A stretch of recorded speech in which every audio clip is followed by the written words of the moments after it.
Hello everyone, this is a short presentation about the Key Stage 1 SATs that will be taking place very soon for our Year 2 children. You've got myself, Mr. Doan, and the class teacher, Miss Tyra, who are just going to take you through some key information around the Key Stage 1 SATs. If you do have any questions, as always, don't hesitate to contact Miss Tyra. You can catch her on the door or contact school via email or phone for more information or more support for your child. We hope it's useful, and we'll take you through some of the key information now. Okay, so the aims of this short presentation is to explain what the Key Stage 1 SATs are, give you an understanding of the format of the tests, and we're going to show you some clippings as well of some example papers, explain how the results are used, and also give you some recommendations of how you can help your child at home. Okay, so what are the SATs? Well, they are completed at the end of the Year 2 for all children in England. The results are used to measure school performance, but also, more importantly, used to inform internal data so we know what your child can do well, and more importantly, what we need to work on next. The children will do a test in reading, a test in grammar, punctuation and spelling, which is sometimes known as the GPS or SPAG test, and also tests in maths. The writing is teacher assessed, and that's done throughout the year and then moderated internally and externally. So these tests reflect the updated national curriculum and are marked using the current grading system, which now replaces levels. Okay, so these tests will take place in the month of May. Unlike Key Stage 2 SATs in Year 6, these tests can be taken at any point during the month of May. However, at Masefield, we'll be doing them around the middle of May when we feel it is best suited for the children. There are no tests in science, and as I mentioned earlier, all the writing is teacher assessed. So Miss Tyra has already been doing that and keeping track of the children's writing throughout the year, so she knows where they're up to now and where they need to go to next. All the tests are internally marked because these tests are used to support the teacher assessment judgment. We don't just use the test mark to give the child a grading or a stage at where they're working at. It is low-key testing, and the children are very used to this, so they don't need to be worried or anxious about taking them. They've had lots of practice with Miss Tyra. We don't really talk about them a lot. They'll just come in one day and not even know they're happening and get them completed.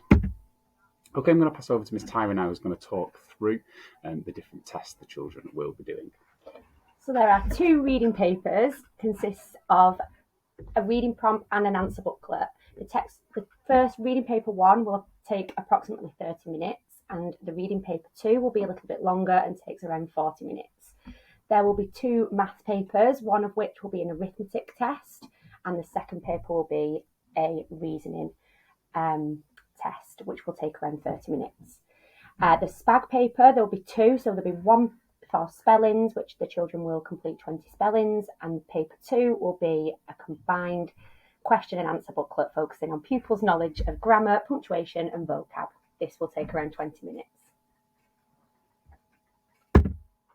This is an example of reading paper number 1, and as you can see, the children will read the text at the top and the questions are below, so the children can see it underneath.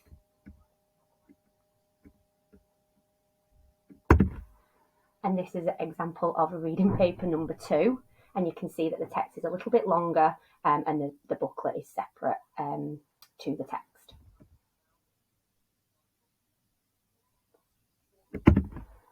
This is an example of the spelling test the children will take part in. The children do this every week, so it's nothing new to them.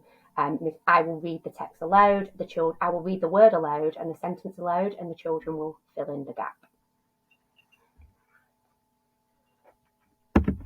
And then this is the example of the grammar paper. Again, the children have seen these. They see these every single day. They will read the question and answer beneath. This is paper number 1, which is an arithmetic test. I can read the questions aloud and the children will put the answers in the box. Maths paper 2. This is the reasoning paper, and as you can see, it is a little bit more wordier, but again, I can read it and the children will fill in the answers in the boxes below.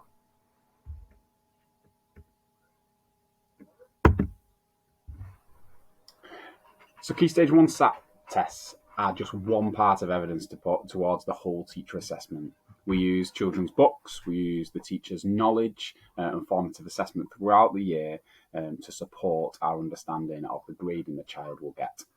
They are marked in school, and an overall grading is based on the whole year's work. So do not worry if your child has an off day. There's a few different options we can do, but mainly we can use the teacher's knowledge of your child. Miss Tyra knows exactly where your child is at, exactly what they can do and what they need to work on next. These tests just support that judgment of it. These results are reported to the local authority, and moderation often takes place to ensure consistency across school. Miss Tyra has already taken part in moderation for writing to support that judgment, and we also take part in moderation both across our cluster in Little Lever, but also across the academy as well, to make sure we can secure judgments. I'm also a moderator, or was a moderator, at Bolton last year, so we've got that knowledge as well to support our secure judgments. Okay, so how can you help at home? Well, first and foremost, just reassure your child that there is nothing to worry about. There's one thing we ask for, and that is that they do their best. We say exactly the same to our Year 6 pupils. We say exactly the same to the Year 2 children as well. It's important that you help them with their reading, and that's exactly what we've been doing all year. Reading daily is so important. Reading, is the foundation of all learning and kind of the opening of the door to the rest of the curriculum. So reading stories, listening to your child read and reading to them is so important. You can help them with their writing, and that's through the weekly spellings, and also with little tasks such as writing shopping lists or letter writing as well. And with maths, playing games with times tables. There's the 1 Minute White Rose app, which is really useful. There's loads of times table games and numbots out there, TT Rockstars, that you can support them with, but any real life opportunities as well. When you're at the shop with change or letting them pay for something, it's really going to help them understand number and support them with their maths. There are a few websites that we've just put on screen here. If you do want to have a look at these, just pause the video and type in on Google. And finally, as we've mentioned earlier, these tests are just part of the process.